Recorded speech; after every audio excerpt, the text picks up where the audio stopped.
Anong balita mga pare ko Pag-usapan muna natin ang pinakawalan dito ng Lakers na si Blake Hinson dahil kinuha ito ng Golden State Warriors. Kung tutuusin ay kompleto na ang main contributor ng Golden State Warriors, pero syempre naghahanap pa rin sila dito ng isang klaseng sharp shooter at mga player na magpapalakas pa sa kanilang mga bench dahil hindi pa titigil dito ang Golden State Warriors para makatulong kay Stephen Curry. Itong si Blake Hinson, meron nga itong 42% 3-point percentage na bagay nga itong kailangan para mapataas nila ang kanilang mga outside shooting. Samantalang ang Los Angeles Lakers, meron na nga silang kinuhang bagong sentro na may mga injury nga sila dito ngayon sa kanilang mga big man. At yan nga si Christian Coloco, ang 24 anyos na defensive big na high potential dahil nga may tira nga ito sa labas. Meron itong mid-range jumper at mabilis din itong kumilos. Meron naman mga Laker fans na natuwa sa pagkakakuha dito kay Christian Coloco. Pero marami naman yata ang hindi nagustuhan ang paglaglag ng Los Angeles Lakers sa kanilang undrafted na rookie na si Blake Hinson. Ang 6'8 foot na si Hinson ay tumitira dito ng 42.1% sa 7.9 3-point attempts sa final season niya sa Pittsburgh Banders at nagpakita ng magandang potensyal niya sa paglalaro sa Lakers sa Summer League. Tumikada kasi ito si Hinson ng team high ng 25 points sa 5 3-pointers. Meron pa yan ng 3 rebounds, 2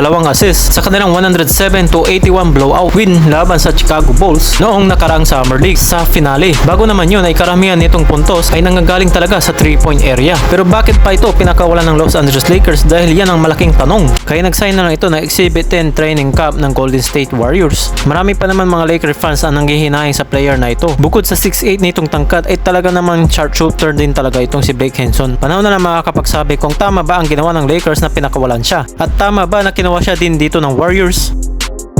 Merong nababalita na inaakusa ng Toronto Raptors ang team ng Lakers na magnanakaw ng player dahil nga daw kinuha ng Lakers itong si Christian Coloco. Naalam nga daw ng Lakers kaya nila ito kinuha dahil nga sa nagkaroon nga ito ng blood clot habang nasa Toronto Raptors. Pero habang sa Toronto Raptors ay pangsamantala lang naman nila itong inalis sa lineup. Pero after naman na gumaling ito ay bibigyan pa rin naman nila ng kontrata. Pero bigla nga daw itong binigyan ng kontrata ng Lakers. Kaya inaakusahan dito ng Toronto Raptors ang front office ng Lakers na magnanakaw sila dito ng player. Ano naman kaya dito mga masasabi nyo mga pare ko? Na mali ba ang ginawa dito ng Lakers na kinuha itong si Christian Coloco?